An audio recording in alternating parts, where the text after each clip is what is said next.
In this lesson, we'll finish up our discussion of the three basic ladder instructions, and we'll cover the top two rungs on our Getting Started walkthrough program.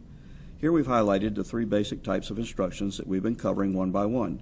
We'll cover this one next. Our name for it will be XIO, which is how it's abbreviated in the books and in the software. So now we have a name. Next we need to concentrate on what does it do in the PLC's ladder program. When we ask that question in our boot camp classes, here are some of the most common answers that the students come up with. As you've come to expect, some of these rules are completely wrong and the others are confusing and misleading. So now the question, exactly what does the XIO do in the program? And here's a little box ready and waiting for the correct answer. Go look for a 0. You probably figured that one out based on the rule we learned for the XIC in a previous lesson. And now that we've nailed down our one simple little rule, let's get rid of that list before it confuses somebody.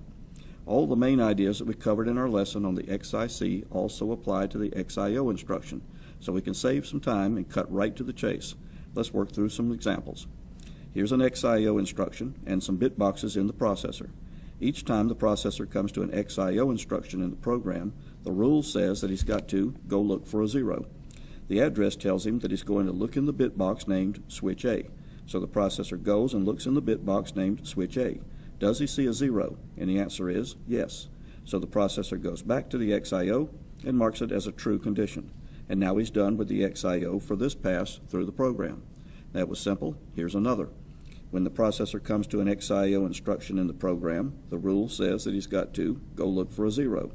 The address tells him that he's going to look in the bit box named O:001/1.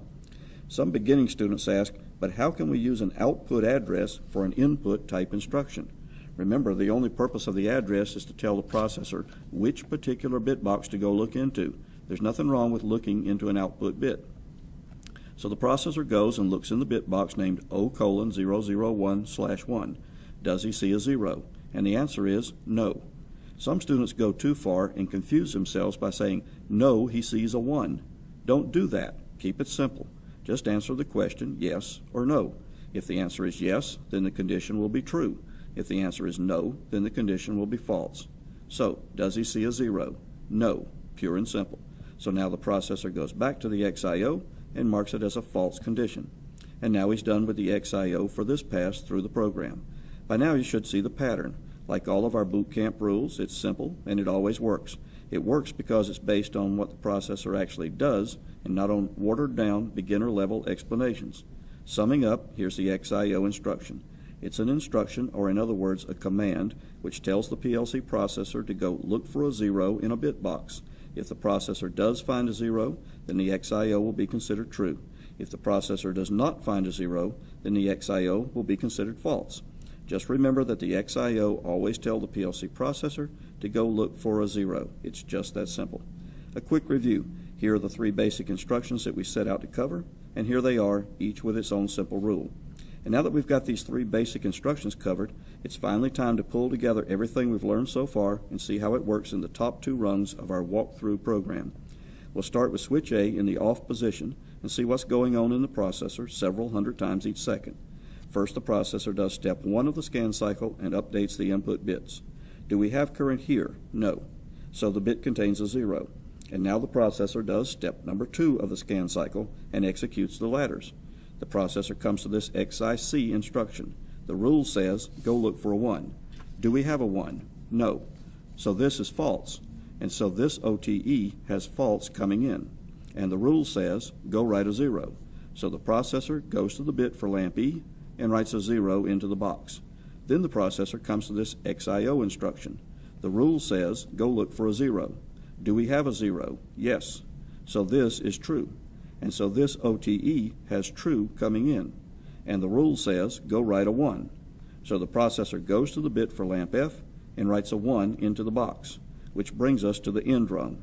And now the processor does step 3 of the scan cycle and sends the output bits to the output module. There's a 0 in the bit, so the processor goes to the module and gives it a signal to turn the output off. There's a 1 in this bit, so the processor goes to the module and gives it a signal to turn the output on. And we're through with the scan cycle. And as long as nothing in the system gets changed, that same sequence gets repeated several hundred times each second. Now let's go to switch A and turn it on and see what happens. The processor comes around to do step 1 of the next scan cycle. Do we have current here? Yes. So the bit gets updated with a 1. And now on to step 2 of the scan cycle. The processor comes to this XIC instruction. The rule says, go look for a 1. Do we have a 1? Yes. So this is true. And so this OTE has true coming in. And the rule says, go write a 1. So the processor goes to the bit for lamp E and writes a 1 into the box. Next, the processor comes to this XIO instruction. The rule says, go look for a 0. Do we have a 0? No. So this is false. So this OTE has false coming in. And the rule says, go write a 0. So the processor goes to the bit for lamp F and writes a 0 into the box, which brings us to the end rung. And now for step 3 of the scan cycle. There's a 1 in the bit, so the processor goes to the module and gives it a signal to turn the output on. There's a 0 in this bit, so the processor goes to the module and gives it a signal to turn the output off. And we're through with this scan cycle. And unless something changes, that same sequence gets repeated several hundred times each second.